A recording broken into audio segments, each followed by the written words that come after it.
ओम नमः शिवाय। नमस्कार दोस्तों, स्वागत है आप सभी का आपके अपने YouTube चैनल खुशहाल जिंदगी में। साल 2025 में 13 मार्च को होलिका दहन का त्यौहार मनाया जाएगा।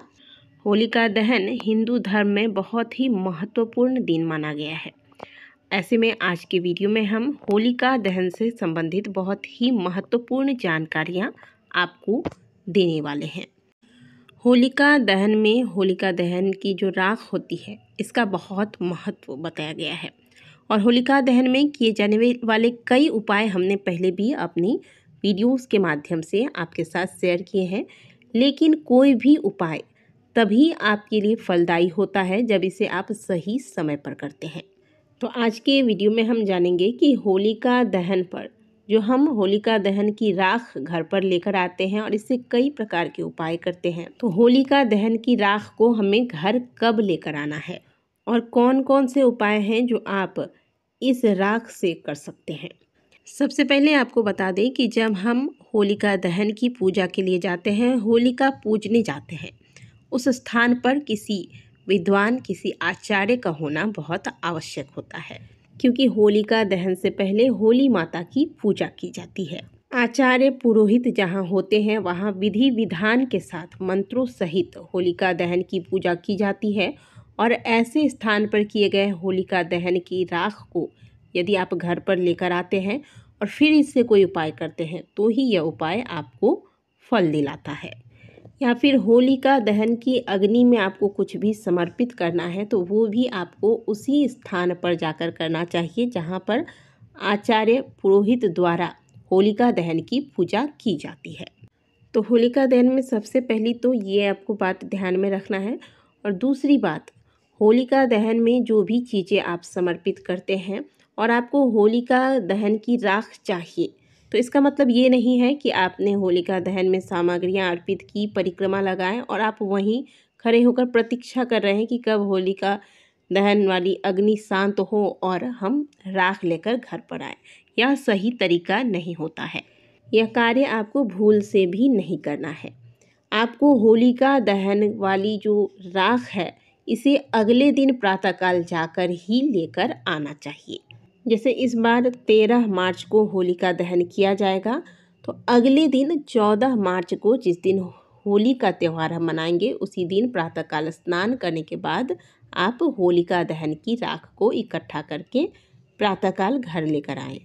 होलिका दहन की राख लाने की भी बहुत विधि बताई गई है।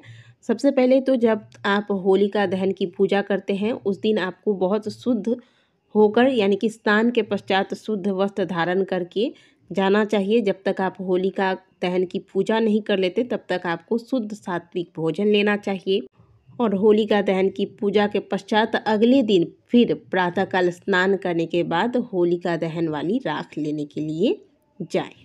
उस स्थान पर पहुंचकर सबसे पहले श्री हरि भगवान विष्णु का ध्यान करें, उन्हें प्रणाम करें।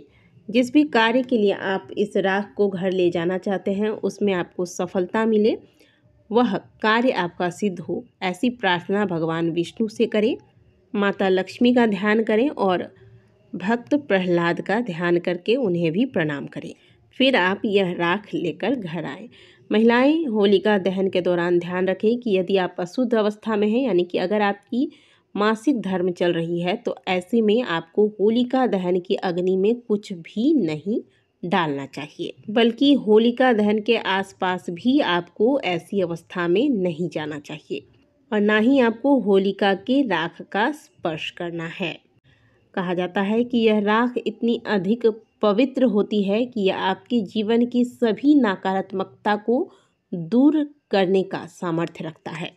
अब बात करते हैं आज के दिन किए जाने वाले कुछ विशेष उपायों के बारे में। यदि आपके घर में कोई व्यक्ति है जो हमेशा बीमार रहता है या बहुत दिनों से बीमार है, ऐसे व्यक्ति को होलिका दहन की अग्नि के समीप लेकर जाएं और इस प्रकार से उन्हें खड़ा करें वहाँ पर कि होलिका दहन की जो अग्नि है उसका ताप उनके शरीर को लगे। इस पवित्र अग्नि में इतनी अधिक शक्ति होती है कि व्यक्ति के शरीर में पनप रही बीमारियों को भी यह दूर कर देती है। दूसरा कार्य आपको क्या करना है कि होली वाले दिन जब आप होली खेलने जाते हैं तो उससे पहले घर के जितने सदस्य हैं सभी सदस्यों को होलिका दहन की जो भस्म आप लेकर आए हैं इससे तिलक कर दें। कहा जाता है कि होलिका दहन की राख को माथे पर तिलक के समान लगाने से व्यक्ति को जीवन में कभी भी अकाल मृत्यु का सामना नहीं करना पड़ता। वह व्यक्ति अकाल मृत्यु से रहित हो जाता है।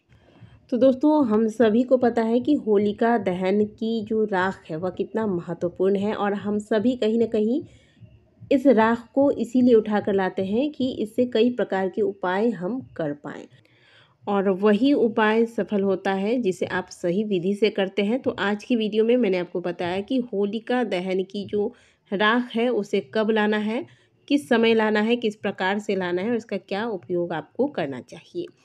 साल 2025 में होलिका दहन का जो शुभ मुहूर्त होगा वो भी जान लेते हैं। 13 मार्च को दिन भर भद्रा काल रहेगा और भद्रा काल में होलिका दहन का त्यौहार नहीं मनाया जाता है। होलिका दहन के लिए भद्रा रहित प्रदोष व्यापिनी पूर्णिमा तिथि ही सबसे सही मानी गई है शास्त्रों के अनुसार, जो कि 13 मार्च को प्राप्त हो रही है। 13 मार्च को रात्रि 11:26 पर भद्रा काल समाप्त होगा। इसके बाद होलिका दहन किया जाएगा। होलिका दहन का जो शुभ मुहूर्त होगा वह 13 मार्च को रात्रि 11:26 से लेकर रात्रि 12:30 तक का होगा। तो दोस्तों, आशा करते हैं कि आज की दी गई जानकारी आपको अच्छी लगी होगी। वीडियो अगर आपको अच्छी लगी है तो वीडियो को लाइक ज़रूर कीजिएगा। कमेंट बॉक्स में हर हर महादेव अवश्य लिखिएगा। यदि आप हमारे चैनल पर पहली बार आए हैं तो चैनल से जुड़ने के लिए चैनल को सब्सक्राइब करना ना भूलें। मिलते हैं आपसे अगले वीडियो में, तब तक के लिए ओम नमः शिवाय, हर हर महादेव।